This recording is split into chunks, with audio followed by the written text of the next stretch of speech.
Your wealth doesn't grow in a straight line. It bends upward. And that bend gets dramatic once you cross your first $100,000. That number is a turning point. It changes how fast everything else grows. In this video, I'm going to break down the 3 simple principles behind why that happens. I'll also walk you through practical steps you can use to reach that first 100K sooner than you might think. And stay with me till the end, because I'll share the one mistake that quietly slows people down even after they start building wealth. Today, we're talking about wealth in strict financial terms. Specifically, how to become wealthy with money and why your net worth can accelerate violently once you reach that first 100K. Financial wealth is really the moment when work becomes optional. You might still choose to work because you love it, but you don't have to work to keep the lights on. That is a massive psychological difference. Right now, your wealth might be small, medium, or somewhere in between. But if you have any money working for you, whether it's $50 in a dividend stock or $500 in a high-yield savings account, you already have the seeds of wealth. Even a small nest egg counts. I think it's critical to see it that way, because identifying as an investor rather than just a worker is the mindset shift that eventually leads to being wealthy. So how do you get there? That brings us to the first principle: designated investment capital. This sounds technical, but it's actually a behavioral trick. All that means is setting aside money for one clear, non-negotiable purpose. This isn't spending money. This isn't your emergency fund for when the car breaks down. This money has one job and one job only: to go out into the world and drag more money back to you. I remember a specific moment that really clarified this for me. When my daughter Vanessa was about 10, she helped babysit some neighbor kids. They paid her $20. Now, to a 10-year-old, $20 feels like a winning lottery ticket.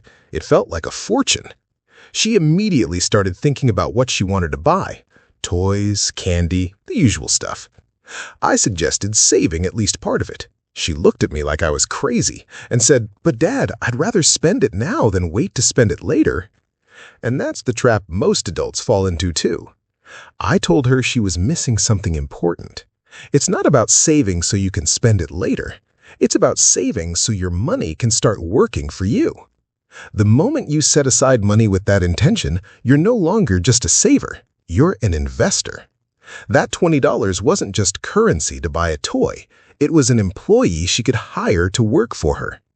When you view every dollar that passes through your hands as a potential employee, it becomes much harder to waste it on things that don't matter. Now, why does $100,000 matter so much? Why is that the magic number everyone talks about? That brings us to principle number 2: scale. The size of your capital matters. Imagine 4 investments earning the same return for the same amount of time. The only difference is the starting amount. If you invest $1,000 and it grows by 10%, you made $100. That's nice, maybe a nice dinner out. But if you have $100,000 invested and it grows by 10%, you just made $10,000. That's a used car. That's a dream vacation. That's 3 months of living expenses for some people. Here is the key. It was the same effort. It was the same market return, but you got a very different outcome. That's the power of scale. As your base of money grows, the same percentage returns translate into massive dollar amounts. This is why the rich get richer. Not because they are smarter or find better investments, but because they have more scale. The third principle is compound interest. This is where things really get interesting and where we see that bend in the curve I talked about at the start. Let's walk through a simple example. Let's say you start at 0. You commit to saving $1,000 a month. You invest it in a diversified portfolio earning an average return of 8%. Historically, the S&P 500 has returned closer to 10 or 11% over the last century, but we'll stay conservative at 8% to account for inflation or bad years. Quick side note here. Over long periods, stocks have been the strongest performing asset class. I know some of you will ask about crypto. Yes, Bitcoin has outperformed stocks over the last 16 years, but it comes with extreme volatility. There have been drops of 80% or more where your value effectively vanishes for months or years. That's why diversification matters. You never want everything in one volatile basket. For this example, we'll stick with a steady, reliable 8% from the stock market. The first $100,000 is the hardest. It is a grind. At $1,000 a month, it takes about roughly 7.8 years, nearly 8 years, to get there. And here is the brutal truth. Most of that money comes from you. You put in about $75,000 of your own hard-earned cash, and the market only gave you about $25,000 in growth. It feels like you were doing all the heavy lifting. This is where most people quit. They say, "I've been saving for 5 years and I'm barely moving the needle." But you have to push through, because here is where things shift. To get the next $100,000, going from $100K to $200K, it doesn't take 8 years. It takes just over 5 years. Why?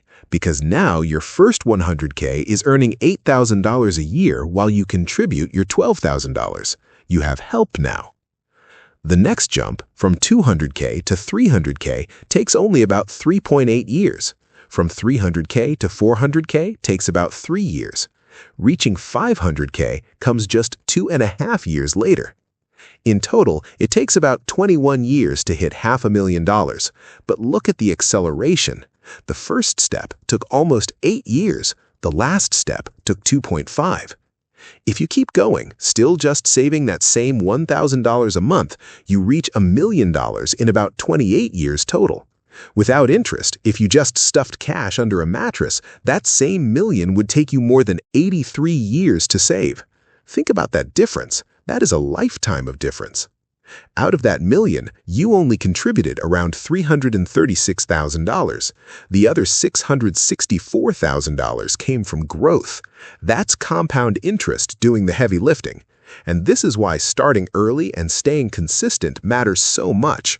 You have to survive the slog of the first 100K to get to the magic of the later years. Now let's turn the dial up. What if you didn't want to wait 28 years? What if you saved $2,000 a month? You hit $1 million in about 19 years. At $3,000 a month, it's roughly 15 years. At $4,000, just over 13 years. At $5,000 a month, you get there in roughly 11 years. This is where the FIRE movement comes in. Financial independence, retire early. The core idea of FIRE isn't just about investing, it's about extreme efficiency. It involves aggressive saving, often 50% or more of income, paired with a very lean lifestyle. You sacrifice hard for 10 to 15 years. You drive the beater car, you live in a smaller house, you cook at home, you build the nest egg, and then let it grow. Once you have $1 million earning around 8%, that portfolio generates $80,000 a year on average. It effectively replaces a salary. It doubles in about 9 years, even with no new contributions. That is the definition of freedom. Now I can hear some of you thinking, "That sounds great, Sam, but I can barely cover my expenses. I don't have an extra $1,000 a month, let alone $5,000. I get it. I've been there. But wealth building is just a math equation, and there are only 2 levers you can pull. Income is one side of the equation. Expenses are the other. Increasing income helps, getting a side hustle, negotiating a raise, switching jobs, but cutting expenses can often be just as powerful, and it's immediate. It's tax-free money back in your pocket. Sometimes that means changes that feel uncomfortable, shared housing, fewer conveniences, delayed upgrades. I'm not saying you live like a monk forever, just long enough to get momentum. The legendary investor Charlie Munger once said, "The first $100,000 is a book." He was blunt about it. He said, "I don't care what you have to do. If it means walking everywhere and not eating anything that wasn't purchased with a coupon, find a way to get your hands on $100,000. Why was he so extreme? Because he knew that once you get there, you can ease up a bit. The money starts working for you. But until you have that base, you are swimming upstream. Momentum changes everything. Warren Buffett, his partner, put it another way. He said, "Do not save what is left after spending, but spend what is left after saving." This is the golden rule. When saving and investing become the priority, the first bill you pay every month, your budget finally has a purpose. I remember being a college student with almost no money. We called ourselves starving students, and we wore it like a badge of honor. We ate ramen, we drove cars that were held together by duct tape, and we split rent 4 ways. It wasn't fun, but it was temporary. We knew it was leading somewhere. That mindset made the sacrifice bearable. Building wealth works the same way. When you can see the goal, that first 100K, that first million, and you have a plan, the trade-offs feel worth it. You aren't depriving yourself, you are buying your freedom. Before I wrap up, here's the mistake I promised earlier. It's the one thing that can sabotage you even if you do everything else right: not having a tax strategy. Taxes can quietly become your biggest investment cost if you ignore them. Think about it. If you make $1 million but do it in the wrong type of account, the government might take 30% or more of it when you try to use it. That's $300,000 gone. A strong plan uses the right mix of accounts. You have your traditional IRAs and 401ks, where you get a tax break now but pay taxes later. You have Roth IRAs, where you pay taxes now but the growth is tax-free forever. And you have standard brokerage accounts.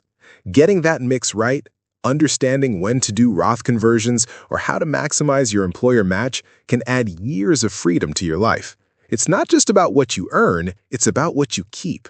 The journey to $100,000 is a battle. It tests your patience, your discipline, and your vision. But remember the curve. Remember that every dollar you save today is a soldier you are recruiting for your future army. Once you get enough of them, they win the battle for you. Share this video with someone who's grinding toward their first 100K. Maybe it'll give them the motivation to keep going. And in this video, I've shown you how to avoid the common traps that slow people down right when things start working. Subscribe Sam Finance for more such money hustles. I'll see you in the next one.